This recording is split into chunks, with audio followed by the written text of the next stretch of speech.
নমস্কার বন্ধুরা, আপনারা কেমন আছেন? আশা করছি অনেক ভালো, সুস্থ এবং সাবধানে আছেন। আমি নেপোলিয়ান, আমি একদম বিন্দাস আছি। আমার চ্যানেল নেপোলিয়ান বেঙ্গলি ব্লগে আপনাদের সুস্বাগতম। আজকে আমরা ভীষণ খুশি, কেননা ভারত বিশ্বকাপ জিতেছে রোহিত শর্মার ক্যাপ্টেনশিপে। So let's go. 2007 সালে আমরা টি-টোয়েন্টি কাপ বিশ্বকাপ This is the feeling. 'Cause you know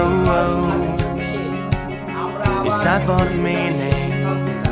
Now we show we're coming to win it. তাদের কাছ থেকে আমরা match It's me, it's me, it's me, it's real me. It's me, it's me, it's real me. It's me, it's me, it's real me. It's me, it's me, it's real me. It's me, it's me, it's real me. It's me, it's me, it's real me. It's me, it's me, it's real me. It's me, it's me, it's real me. তারপর তো যেভাবে out করে দিল গ্লাসনকে, একসাথে দুর্দান্ত নিয়েছে Suryakumar Yadav, boundary line থেকে খুব নিয়েছে ভালো। আর হার্দিক পান্ডিয়া তো শেষ ওভার তো ভালো রান করেছে, ভালো উইকেট নিয়েছে, রান একদম বাঁচিয়ে দিয়েছে। আর বিশেষ করে বলতে হয় বিরাট কোহলির নাম। সারা টুর্নামেন্টে ভালো খেলেনি, কিন্তু বড় তারকারা সবসময় বড় মঞ্চে জ্বলে ওঠে। ঠিক তাই 76 রান করেছিল, আর অক্ষর প্যাটেল করে 47 রান। এই দুজনের জন্যই ভারত 176 রানে পৌঁছে গেছিল। আর রোহিত শর্মা যুগ জিও। আর রোহিত শর্মাকে কারা পছন্দ করেন অবশ্যই আমাকে কমেন্ট করে জানান তো। আমরা সারা ভারতবাসী কালকে আনন্দ করেছি এবং গর্ব অনুভব করেছি। আমাদের গর্ব দিয়েছে সারা ভারতবাসীকে রোহিত শর্মা এবং ভারতের টিম। আর ভারতের টিমকে, গোটা টিমকে আমার তরফ থেকে জানাই অনেক অনেক অভিনন্দন এবং শুভেচ্ছা। এইভাবে এগিয়ে যাও তোমরা। যান।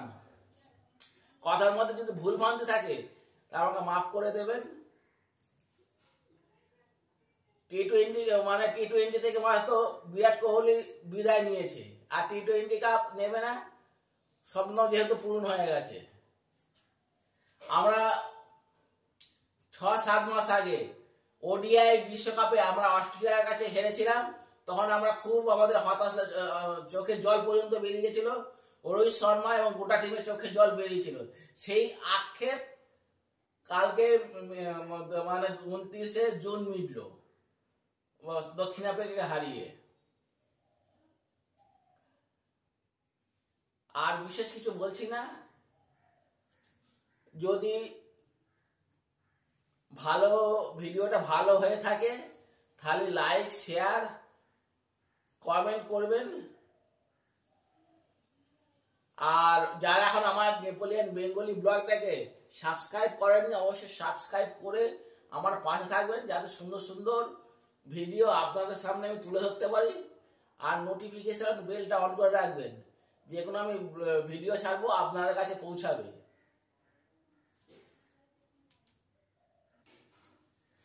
বন্দে মাতারাম, বন্দে মাতারাম।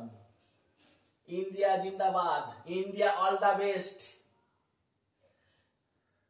ইন্ডিয়া সব সময় জ্বলে ওঠে। ইন্ডিয়ার অনেক মহান মহান মানুষ আছে যারা ইন্ডিয়াকে বিশ্ব দরবারে তুলে ধরেছিলেন। আমি নেপোলিয়ান এখানে শেষ করছি।